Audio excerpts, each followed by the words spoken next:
You will fracture at the slightest touch or hug. It depends on the person. My body breaks easier than others. You feel all the eyes watching you, and I know they don't only watch my acting, but they watch my body that looks so different than others. Non-disabled actors play disabled roles. When I see it, it feels super wrong. Don't they get a huge backlash? That's my question. Where's the backlash? Do you get that? All good? Good. Freaks no more. Hey everyone, I am Vicky and this is Freaks No More. For those of you who have already listened to the show, you know the drill. We tackle myths about visible and invisible disabilities, and we show you how you can be a bit more kind and compassionate to people who just experience the world differently. Today in the studio, I'm joined by someone who is many things. He's an actor, he's a director, and he's a screenwriter. He has also been a host of a show, kind of like me, on a YouTube show called 100% Me. He also lives with a condition called osteogenesis imperfecta or brittle bones, and we're going to talk more about that. But for now, I'm happy to introduce Leonard Grobien here in our studio. Hi, Leonard. Super nice for you to be here. Hey, thanks. When we talked on the phone the first time, you said like, oh, almost no one has heard of what osteogenesis imperfecta is really. So how would you describe it? What is it? It's a genetic disease that makes it impossible for your bones to grow in density and to grow strength, really. Also to grow in length. So that's why I'm shorter and my bones break easier. What was it like growing up when you were a kid? It's always more fragile. I watch my step in my wheelchair very carefully, and I always scan my environment for possible danger to my body, actually, and I try to avoid risk at any point, and be aware. For example, crowded areas could be dangerous topic for me more than for others. I guess I'm gonna want to ask you more about how you experience living with osteogenesis imperfecta, but you're also a filmmaker. Do you feel this kind of pressure maybe that you have to represent people with disabilities in a way, either in your films or as an actor? Yeah, especially for me working from both sides of the camera at the same time. I feel the mission, but at the same time I feel the need coming from the inside of me. Because I really want to represent the true image, authentic image of our population. Do you think there's enough of it now in German media, let's say? Definitely not. No, there's still a way to go. So what exactly has changed? Like, I mean, you've probably seen it evolve, over the years as you've gone through your filmmaking career. Has it changed in a good direction? Yeah, definitely, yeah. I think you can be optimistic about it. I know some people have different opinions on that, but I think most people now have heard about the movement or heard about a change or heard about the need we want to represent everybody here. So when you started, as a filmmaker, when you started doing movies and when you started getting interested in cinema, did you encounter not so nice people? Like people who were not inclusive, not accepting, who didn't really see that need to represent people with disabilities well? I think never stood in front of them. But I heard from decisions having an impact on me. And yeah, it's always painful to see that somebody's deciding, okay, we can go inclusive or exclusive, and let's go exclusive. And that's still something in my brain that, why? All the time I'm not getting asked to play a part or anybody with a visible disability. So in the beginning, you don't even get asked. Like, it's just it's starts kind of there. Exclusion from the very beginning. It starts there. So it's a devastating silence, obviously, for every actor. But that has another meaning to it. So there's that silence, but when there's a discussion about a role, for example, I experienced an issue with insurance as well. In what way? What? My body breaks easier than others, and the insurance didn't want to cover my work in one movie at all. how do you deal with that? Like, what do you say to them? Like, hey, sorry, but I need to be insured. Like, come on. The problem was they weren't willing to have any kind of insurance. So they didn't want to talk about it at all. They just declined. I guess you also meet some assumptions of people, like they assume that you can't do things, or they assume that you can do certain things but not so well. What are the worst assumptions that you've encountered over the years?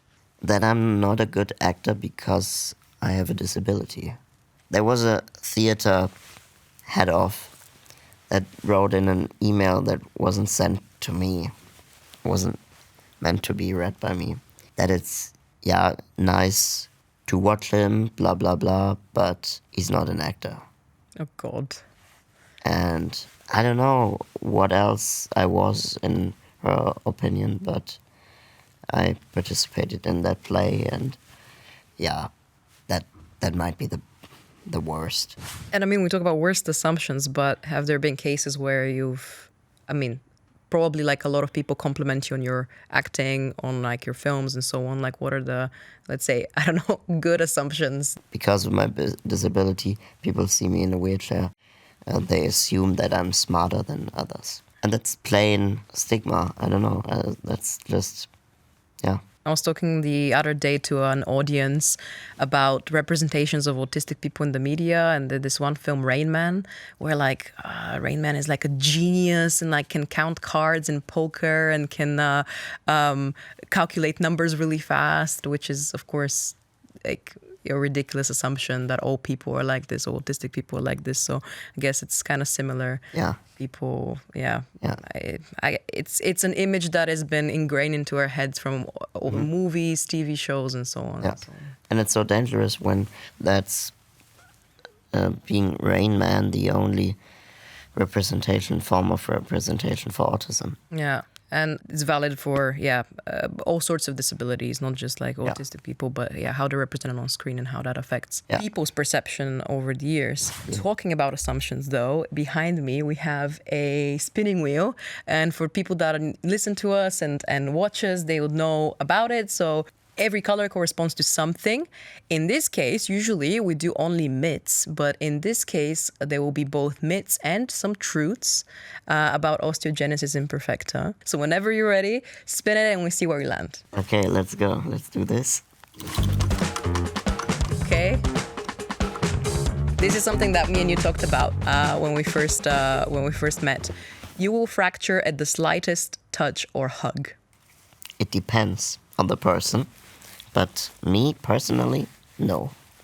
Do you often think that people like, oh my God, because they hear the name glass bones or brittle bones, they think like, oh no, you gotta be more careful. Yeah, and especially in German, it is literally glass bones. People are more careful to hug me or to shake my hand, or they assume things in my life. And sometimes I hear that through questions also. Let's spin it again. See where we land. Okay, this time light blue. It's a childhood disorder and people grow out of it. So only kids can have it. No, not only kids can have it. It's a genetic disease, so it stays with you. But it really changes when you grow up. My bones gained a lot of stability after the age of 18. Probably. So when you were a kid, I don't know, it's interesting to me, were your parents ever overprotective or careful, or if you had any siblings? I don't know if you have any siblings. Yeah, but I do. Yeah. If they're also quite, careful and when you were growing up. My siblings and me, we really learned that together. Okay. So more than them. So I needed to learn that by trying. And with brittle bones, that can be, painful sometimes. But my parents, were always careful and very caring. Most of the time not overprotective. Sometimes when I started to, go out at night with 16, 15. Like every parent, I guess, would be worried, but especially I guess. Exactly. It was a different discussion then, and I had the feeling I sometimes have to fight more than others, and I couldn't understand the arguments because by then I knew my limits pretty well, and I knew my skills with arranging with the environment and getting from A to B. Let's go back to your filmmaking because I really want to talk about you as an artist. So when we spoke before, you said, okay, being a filmmaker is part of my identity and having brittle bones is also part of my identity. How do you combine these two? Do these two sides ever in conflict with each other, or are they complementing each other? The good thing is that most of the time there's no big conflict between them, and it's always part of my identity, both.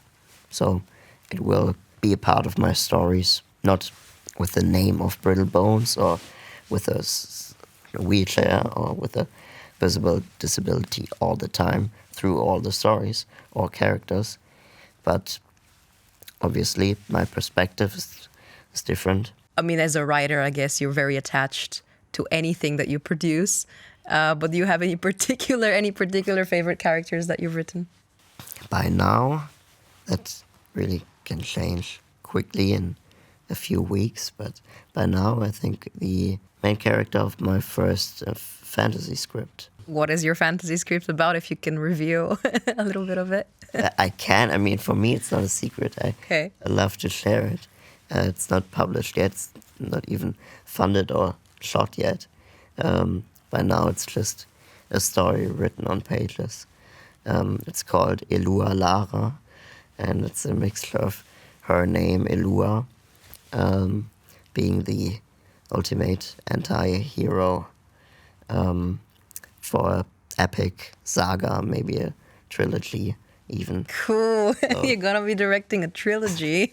Writing a trilogy. If I'm allowed to.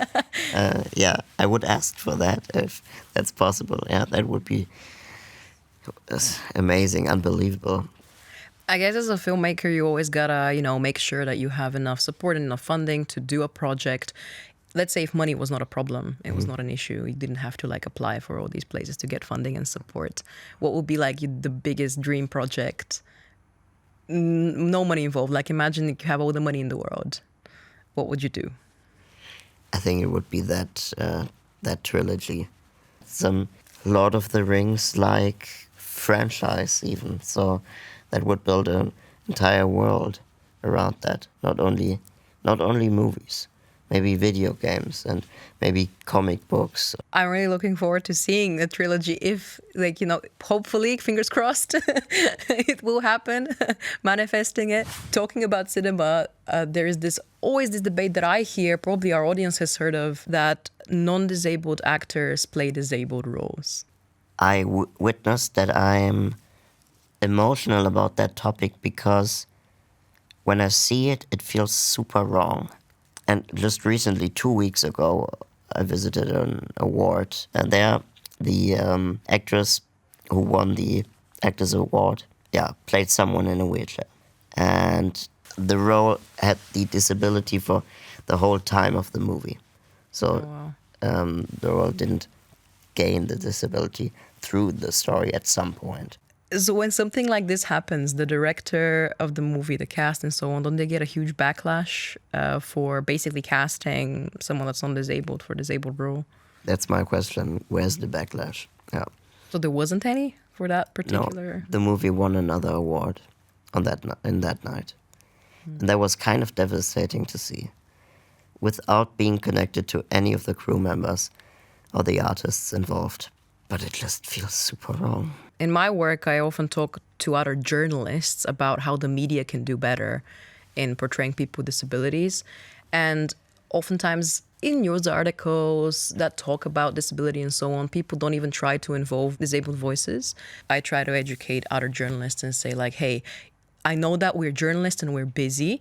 And sometimes you have, 2 hours to write an article and publish it. I know it's hard to contact people and to ask for quotes, but always try to at least involve people with disabilities if you're writing a story about a disability, of course. Yeah, and that production also had the opportunity to ask a person with disability for advice, just outside, like outside eye, something like that on the script, on the production process, and so on. And they did not do that as a fixed part of the crew, and that also could avoid such mistakes.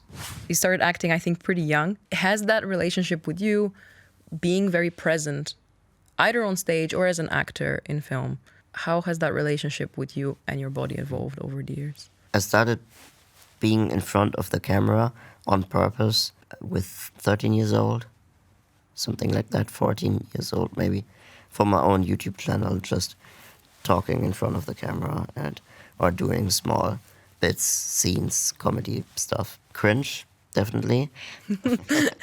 As always, like a teenager trying to do YouTube. Yeah. I mean, I can also have some kind of laugh for that. But I think the process started there. Acting, especially on stage, changed a lot.